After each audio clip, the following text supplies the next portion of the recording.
নমস্কার, আমার নকশি খাতায় আপনাদের সবাইকে স্বাগত। কেমন আছেন সকলে? সুস্থ আছেন তো? সেটাই সব থেকে বড় কথা, সুস্থ থাকা। আজ যে গল্পটি পড়ব তার নাম অভিনয় নয়, লেখা পদ্মা বিশ্বাস। মাধবী নামটা শুনলেই মনে হয় ষাটোর্ধ্ব কোনো সুন্দরীর ছবি। একটু ভারী শরীর, খয়েরে রাঙা ঠোঁট, কাঁচা পাকা চুলে সাধারণ একটি হাত খোঁপা আর ডোরাকাটা ধনেখালি শাড়িতে লাবণ্যময়ী একজন নারী। যেন কাছে গিয়ে বসলেই জবাকুসুম তেলের মিষ্টি গন্ধ পাওয়া যাবে। আমাদের এই গল্পের নায়িকার নামও মাধবী। তার বয়স ৪৫, কিন্তু পরনে শাড়ি, মাথায় তেল, এর আশপাশ দিয়েও হাঁটেন না তিনি। জিন্স টপে স্বচ্ছন্দ। চারুলতা সিনেমাটি দেখে অভিনেত্রী মাধবীর এত প্রেমে পড়ে গিয়েছিল যে চন্দ্রানী মেয়ের নাম রেখেছিল মাধবী। তা মধ্য ৪০-এর মাধবীর এখন ভরা সংসার, মোটামুটি যাকে বলে সুখী সংসার তাই। ছেলে সৌরদীপ ইঞ্জিনিয়ারিং পড়ছে, থাকে দিল্লিতে। স্বামী শান্তনুর একটি নামী পাবলিকেশনের ব্যবসা আছে, আর কলেজ স্ট্রিটে একটি বড় বইয়ের দোকান। এই নিয়ে সে সারাদিন তুমুল ব্যস্ত থাকে। তাই কলকাতার সংসারে দুজন প্রাণী হলেও সকাল থেকে যজ্ঞী বাড়ির ব্যস্ততা শুরু হয়ে যায়। 10টার পর বাড়ি একেবারে নিঝুম। শান্তনু একটা গাড়ি নিয়ে অফিসে চলে যায়, আর একটা মাধবীর জন্য থাকে। মাধবী নিজেই ড্রাইভ করে। মাধবী শান্তনুর সঙ্গেই ব্রেকফাস্ট করে নিল আজ। ভাবলো একটু ঘুরে আসবে, সেই তো রাত পর্যন্ত একা। এখন শান্তনু পাবলিকেশন, দোকান এইসব সেরে ক্লাবে আড্ডা মেরে বাড়ি ফিরবে। ক্লাবে সেও যেতে পারে, কিন্তু রোজ ওই হাসির স্টিকার পরা পুরুষ মহিলাদের সঙ্গ তার অসহ্য লাগে। মাঝে মাঝে মনে হয় একটা কিছু যদি করা যেত, কিন্তু বন্ধু বান্ধব মাধবীর তেমন নেই যার সঙ্গে এসব আলোচনা করা যায়। শান্তনুকে মাধবী একবার জিজ্ঞেস করেছিল, এই লোকগুলোর সঙ্গে রোজ আড্ডা দিতে তোমার ক্লান্ত লাগে না? একই কথা, একই রকম মহিলাদের নিয়ে বিচ্ছিরি সব রসিকতা তোমার ভালো লাগে? শান্তনু খুব আমুদে মানুষ, মজা করে বলেছিল, 2 পেগ পেটে পড়লে ওসব আর কানে আসে না। আমি যাই, রিল্যাক্স করি, ব্যাস, আমার আর কোনো মাথা ব্যথা নেই। ওই জন্য তোমায় বলি, হালকা করে একটা মেরে দাও, ওসব কানে ঢুকবে না বলে খুব হেসেছিল। শান্তনু অফিসে বেরিয়ে যাবার পর আজ মাধবী আধ ঘন্টা ট্রেডমিলে হেঁটে নিল। তারপর স্নান সেরে তৈরি হয়ে নিল। বাড়ির পাশেই শপিং মল, ওখানে দুপুরের শোতে সিনেমা দেখে কফি খেয়ে একটু সময় কাটিয়ে বাড়িতে ফিরবে। শান্তনু রোজই বলে, ক্লাবে চলে এসো না। মাধবীর ভীষণ একঘেয়ে লাগে। তবে মাধবী সাজতে ভালোবাসে। আজ টাইট ব্লু জিন্সের সঙ্গে একটা সাদা পাঞ্জাবি পরলো, চোখে ঘন করে কাজল টানলো, আর একটা টপ নট করলো। মোটা কালো ফ্রেমের চশমাটা পরে আয়নায় নিজেকে দেখে মিষ্টি হেসে নিজের গালটা টিপে বলল, মাধবী রে, তুই আর বড় হবি না, সেই 30-এই রয়ে গেলি। কিন্তু এভাবেই কি জীবনটা কাটিয়ে দিবি?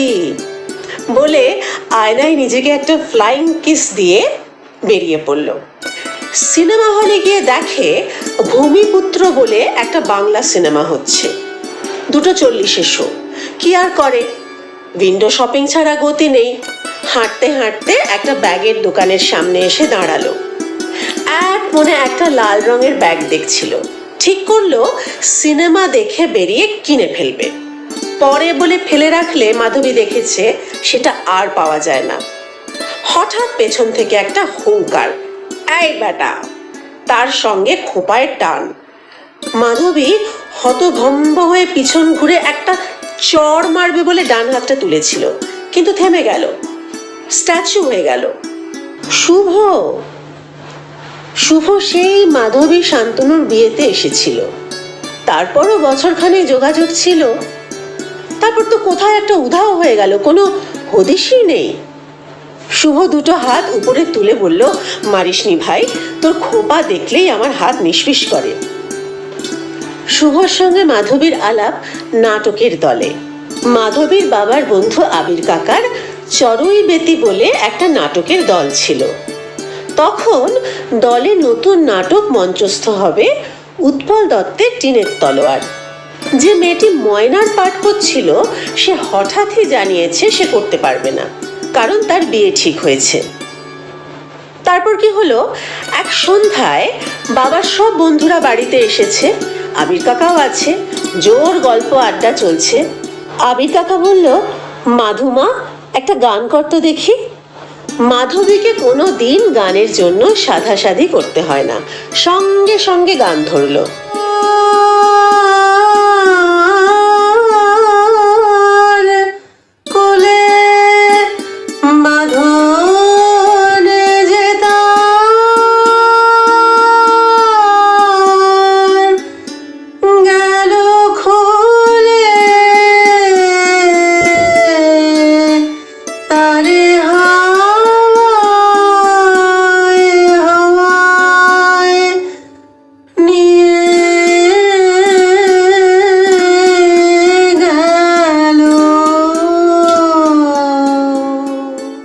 ব্যাস ব্যাস ব্যাস ব্যাস ব্যাস ব্যাস, পেয়ে গেছি পেয়ে গেছি পেয়ে গেছি পেয়ে গেছি। আবির কাকা লাফাচ্ছে। মাধবী চোখ ছানা বড়া করে থমকে গেছে। আবির কাকা নাটকীয় ভঙ্গিতে মাধবীর বাবা সুধাংশুকে বলল, মেয়েটাকে দে না রে, ময়নার চরিত্রটার জন্য আমি সারা জীবন তোর গোলাম হয়ে থাকবো। মাধবী বলে, না না কাকু, আমি জীবনে অভিনয় করিনি, অত লোকের সামনে আমার গলা বন্ধ হয়ে যাবে। আবির কাকু আবার নাটকে ভঙ্গিতে বলল, চুপ কর বেটি, তোর জয় জয়কার হবে, কলকাতা কেঁপে যাবে, আর যদি না করিস তোদের কাছে আমাকে মৃত বলে ধরে নিবি। বলেই মাধবীর বাবার দিকে অনুনয়ের ভঙ্গিতে তাকিয়ে চোখ টিপল। সুধাংশু হো হো করে হেসে বলল, তোর নাটক বন্ধ কর আবির। কি রে মাধুমা, করবি নাকি নাটক? কর না, বেশ একটা নতুন এক্সপিরিয়েন্স হবে। কিন্তু আবির, ওর তো পরীক্ষা আছে, পড়াশোনার ক্ষতি হবে না, বলল সুধাংশু। আবির কাকু বলল, কোচ পড়া নেই, আমার মাধুমার পড়াশোনার কোনো ক্ষতি হবে না, ওই সময় কোনো শো আমি নেব না। শালা, মেয়ে কি তোর একার? মাধবী প্রতিবাদ করে উঠল, কিন্তু কাকু আমার কথাটা শোনো। আবির কাকু বলল, চুপ বেটি, মুখে মুখে কথা না, বাপের মুখে মুখে কথা, কাল দলে আসবি ব্যাস। তারপর সুধাংশু মাধবীর মা চন্দ্রানীকে বলল, কি গো, আমি তো একাই লাফাচ্ছি, তোমার মত আছে তো? এত ভালো নাটক আর তোর কাছে থাকবে, আমার কোনো অমত নেই। কি গো, তুমি কিছু বলো, বলে আবার স্ত্রীকে ডাকলেন। চন্দ্রানী বলল, আমার আবার কি আপত্তি, মেয়ের ইচ্ছে হলে করবে। কিরে মাধু, করবি? সকলের উৎসাহে মাধুর আর না বলা হলো না। পরদিন ভয় ভয় দলে গেল। নাটকের প্রথম গানটি তোলানো শুরু হলো। সে এক যুদ্ধ, গান তো নয়, নাকের জলে চোখের জলে হতে হয়েছিল মাধবীকে। মাধবী বুঝেছিল এমনি গান আর নাটকের গানে বিস্তর ফারাক। নাটকের গানে অভিনয় থাকে অনেকখানি, আর তার সঙ্গে শরীরী ভঙ্গি। গান তোলাচ্ছিল আবির কাকা। আবির কাকা করছিল কাপ্তেন বাবুর পাঠ। মাধবীর সে কি অবস্থা! ময়নার একটি ডায়লগ আছে, সব মিনসে বসে আছে, আমায় কেন ডেড়ে থাকতে হবে, ওদিকে এক সালা আবার চললো কোথায় যেন। তা আবির কাকার সামনে সালা মিনসে এসব বলতে গিয়ে মাধবীর করুণ অবস্থা হয়েছিল। আবির কাকাই তার হবু শ্বশুর কিনা, তাই ওইখানেই শুভর সঙ্গে আলাপ। শুভ করেছিল প্রিয়নাথের চরিত্র। প্রথম শোতে প্রচুর ক্ল্যাপ পেয়েছিল, খুব প্রশংসা হয়েছিল মাধবীর। ততদিনে শুভর সঙ্গে খুব ভাব হয়ে গেছে মাধবীর। মাধবী খোপা করে রিহার্সালে গেলেই শুভ খোপায় টান মেরে বলতো, চল ময়না আমরা পালিয়ে যাই। আর মাধবী হেসে বলতো, যা ভাগ। ওদের এই খুনসুটিতে সবাই খুব মজা পেত, আবিরও। একবার শীতের শুরুতে ওরা সব বর্ধমানে কল শো করতে গেল, সেখানেও দারুণ শো হলো। সেই শোয়ের পর ওরা বাসে করে ফিরছিল। সেবারই বাসে শুভ মাধবীকে বলল, মাধু, তোকে ভালোবেসে ফেলেছি রে, কি করি বলতো? মাধবী ভীষণ ভয় পেয়ে গিয়েছিল, কারণ ও নিজেও একটু একটু দুর্বলতা অনুভব করছিল। বলল, শোন শুভ, এখানে অনেক লোক আছে, পরে কথা বলবো। একদিন রিহার্সালের শেষে বাড়ি ফেরার সময় শুভকে ডেকে মাধবী বলল, শুভ, আবির কাকুর ছেলে শান্তনুর সঙ্গে আমার বিয়ে ঠিক হয়ে আছে অনেক দিন। ও ম্যানেজমেন্টের কোর্সটা শেষ করে ব্যবসাটায় ঢুকলেই আমাদের বিয়ে হবে। তোকে তোকে আমার খুব ভালো লাগে, কিন্তু আমি আমি এতগুলো মানুষকে আমার স্বার্থের জন্য আঘাত করতে পারবো না রে। শান্তনু খুব ভালো ছেলে, আমায় খুব বিশ্বাস করে। আবির কাকা আমাকে তার নিজের মেয়ে মনে করে। তুই কষ্ট পাস না প্লিজ, আর বন্ধুত্বটা নষ্ট করিস না। তোকে বড্ড ভালো লাগে রে। একে অন্যের প্রয়োজনে যেন পাশে থাকতে পারি, এটুকু অবস্থা রাখিস। কি রে? বলে ছলো ছলো চোখে তাকিয়েছিল শুভর দিকে। বলেছিল, আমি থিয়েটারটাকে খুব ভালোবেসে ফেলেছি। আমি আমি সত্যিই থিয়েটার ছাড়া বাঁচব না। তুই যদি কোনো রকম পাগলামি করিস, আমার কিন্তু থিয়েটার করা বন্ধ হয়ে যাবে। হঠাৎ শুভ অট্টহাস্য করে উঠল।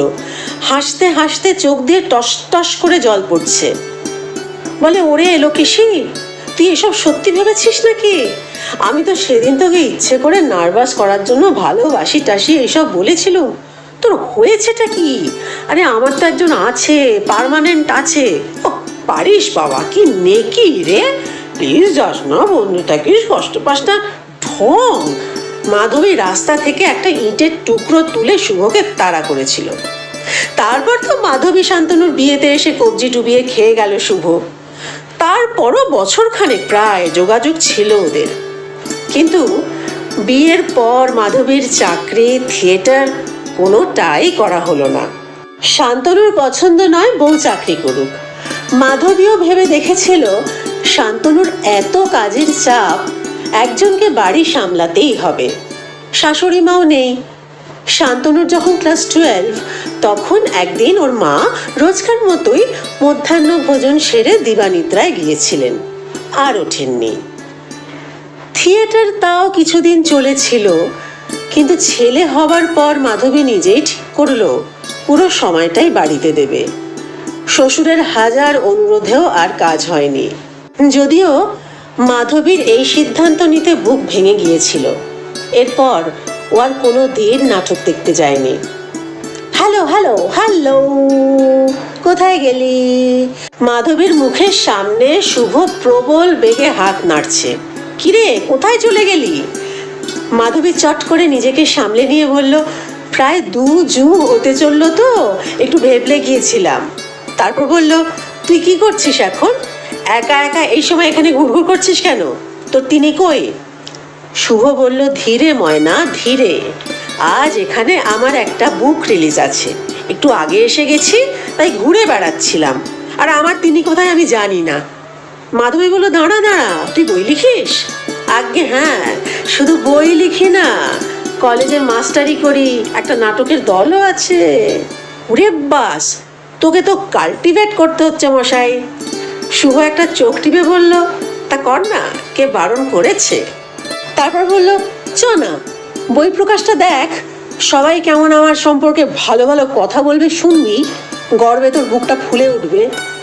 মাধবী বলল, আমি তো ভূমিপুত্র দেখব। শুভ 2 হাতে নিজের এক মাথা কোকড়া চুলগুলোকে মুঠো করে ধরে বলল, ছি ছি ছি ছি ছি ছি ছি, এলোকেশির মরণ দশা কবে থেকে ধরলো? ওই সিনেমা কেউ দেখে? মাধবী বলল, কেন, ভালো না?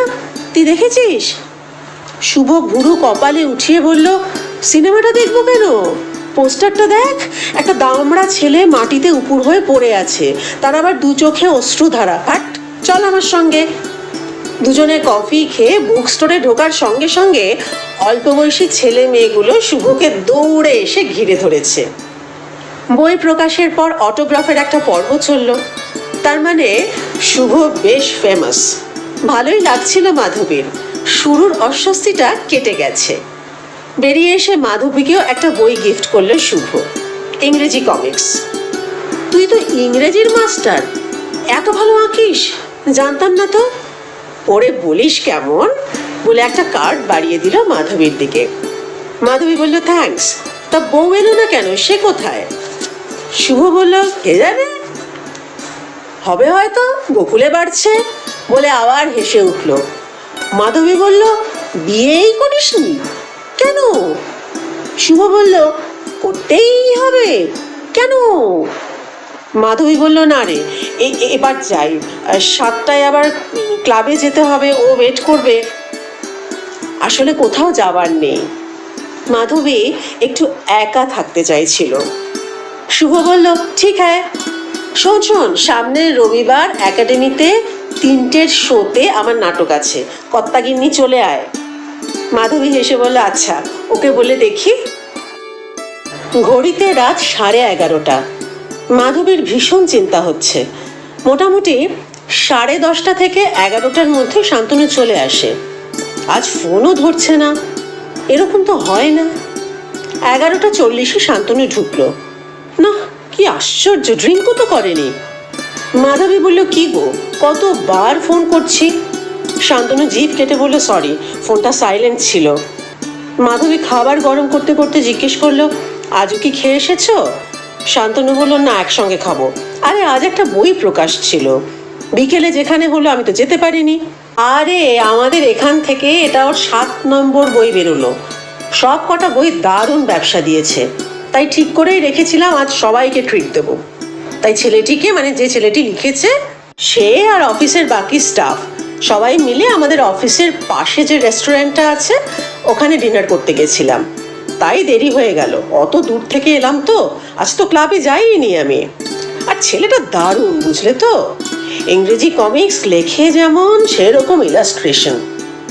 মাধবী শান্তনুকে থামিয়ে বলল 1 মিনিট, বলে উঠে গিয়ে বইটা নিয়ে এসে শান্তনুকে দেখিয়ে বলল এটা। শান্তনু ভুরু তুলে বলল তুমি চেনো নাকি, কোথায় দেখা হলো? মাধবী সবটা বলল, তারপর বলল তোমার মনে নেই, আমাদের বিয়েতেও এসেছিল, বাবার গ্রুপে আমরা একসঙ্গে নাটক করতাম।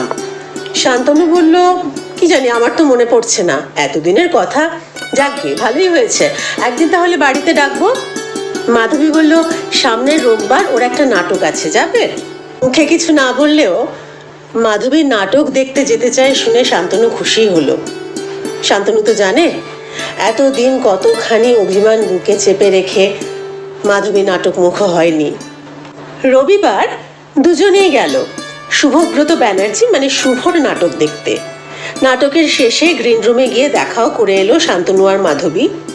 পরদিন দুপুরে শান্তনু অফিস থেকে ফোন করে বলল মাধু, শুভজিৎ তোমার সঙ্গে কথা বলতে চায়, তোমার নাম্বারটা ওকে দিয়ে দিয়েছি।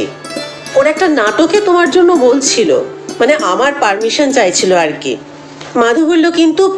কিসের কিন্তু মাধু, সারাদিন তো একা একা থাকো, ক্লাবও তোমার ভালো লাগে না, তুমি কিন্তু চাইলে করতে পারো, আমি খুশি হব। আচ্ছা শোনো, এখন রাখছি, অনেক কাজ, সন্ধ্যাবেলা ক্লাবে চলে এসো না প্লিজ, অনেকদিন তো আসো না, একসঙ্গে ডিনার করে বাড়ি ফিরবো, বাই। মাধু বাই বলে ফোনটা রাখার সঙ্গে সঙ্গে শুভর ফোন ঢুকলো। হ্যাঁ বল। শুভ বলল শান্তনুদা কিন্তু পারমিশন দিয়ে দিয়েছে, কাল চলে আয়, ভবানীপুরে আমার বাড়ির 1তলাতে রিহার্সাল হয়, অ্যাড্রেসটা তোকে হোয়াটসঅ্যাপ করে দিচ্ছি, আসবি কিন্তু। আমার ভালো না লাগলে কিন্তু আমি করবো না, আমি আমি আমি আগেই বলে দিলাম, মাধবী বলল। শুভ কপট গাম্ভীর্য নিয়ে বলল আরে লাগবে লাগবে, সারাদিন তো ফ্যা ফ্যা করে ঘুরিস আর কি সব জঘন্য সিনেমা ওইসব পুত্রকন্যা দেখিস, নাটকে লোক শিক্ষে হয়, স্বয়ং রামকৃষ্ণদেব বলে গেছেন রে, সেই ভালো কাজ করবি না কেন? তখনও মাধবী চুপ করে আছে দেখে শুভ বলল আচ্ছা আগে তুই আয় তো, তারপর ভালো না লাগলে করবি না, যা খুশি করিস। আগামীকাল রিহার্সালে যেতে হবে, সেই টেনশনে ক্লাবে দুপাত্তর ওয়াইন খেয়ে ফেললো মাধবী। শান্তনু মিটিমিটি হেসে বলল এত টেনশনের কি আছে মাধু, ভালো না লাগলে করবে না, তোমায় তো কেউ জোর করছে না, ব্যাস হয়ে গেল। আরেকটা নেবে? মাধবী বলল না না, ডিনার করব। শান্তনু দুষ্টুমি করে বলল আরে খাও না, ড্রাইভার আছে তো। বাড়ি যখন ফিরলো মাধবীর বেশ হালকা লাগছিল, মনে হলো দেখাই যাক না। পরদিন ঠিক 6টায় শুভর দলে পৌঁছে মাধবী দেখলো ঘর ছেলে মেয়েদের ঠাসা, স্ক্রিপ্ট পড়া হলো। নাটকের নাম সোনার খাঁচা। পড়া শেষ হলে শুভ ডিরেক্টর সুলভ ভঙ্গিতে জিজ্ঞেস করলো, কারো কিছু বলার আছে? আর হ্যাঁ, ইনি মাধবী সেন, দলে নতুন এলেন আজ, সবাই আলাপ করে নিও। বেরিয়ে শুভ বলল, কিরে করবি তো? কোন পার্টটা? মাধবী জিজ্ঞেস করলো।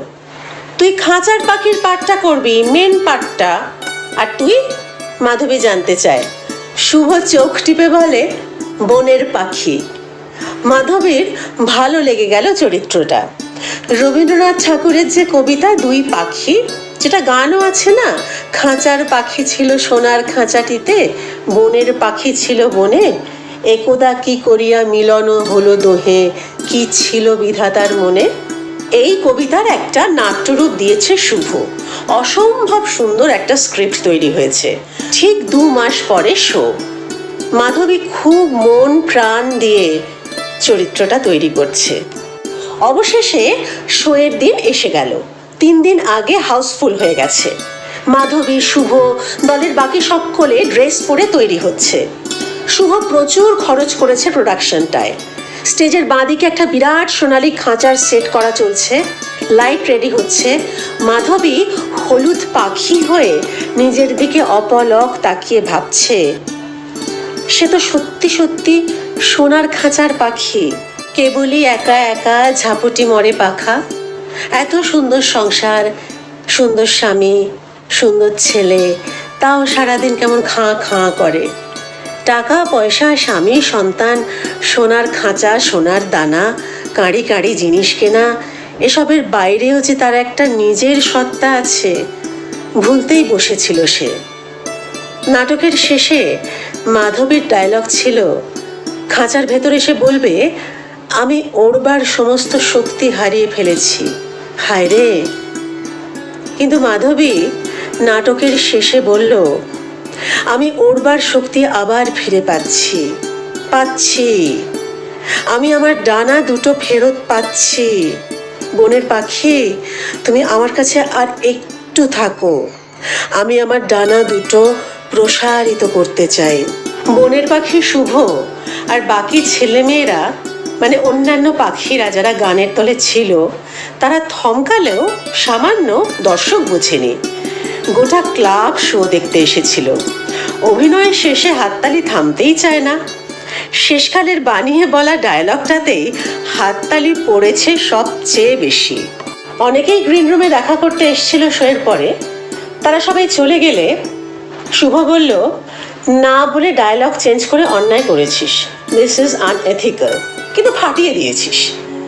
দলের বাকি ছেলে মেয়েদের বললো, বুঝলি, লাস্ট ডায়লগটা নাটকের আগেই মনে হলো চেঞ্জ হলে ভালো হয়, তোদের অসুবিধা হয়নি তো?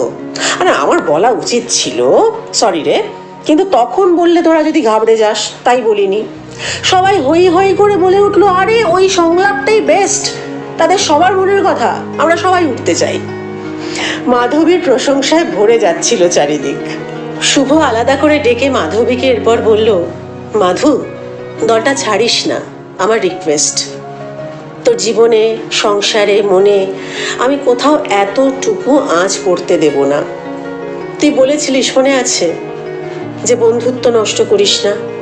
আমি কিন্তু বন্ধুত্ব নষ্ট করিনি। শান্তনুদার ওখান থেকে আমার কতগুলো বই বেরিয়েছে বল, 7খানা। শান্তনুদা আমাকে চিনতে পারেনি, কিন্তু আমি তো চিনতে পেরেছি। তখন আমি ইচ্ছে করলেই তোর সঙ্গে যোগাযোগ করতে পারতাম, কিন্তু করিনি, এমনি। তারপর তোর সঙ্গে হঠাৎ দেখা হয়ে গেল, আর তোকে দেখেই আমার মনে হলো এটা তোর চরিত্র। আমি তোকে প্রমিস করছি মাধু, কখনো তোকে অসম্মান করব না। তুই ছাড়িস না দলটা, ছাড়বি না তো? মাধবী শুভর দিকে ঝকঝকে চোখে তাকিয়ে বলল, শুভ, শেষ কথাগুলো আমার অভিনয় ছিল না। একজন পরম বন্ধুকে মানুষ যেমন ভালোবাসে, সেই ভালোবাসা, সম্মান, শ্রদ্ধা তোকে চিরকাল দেব।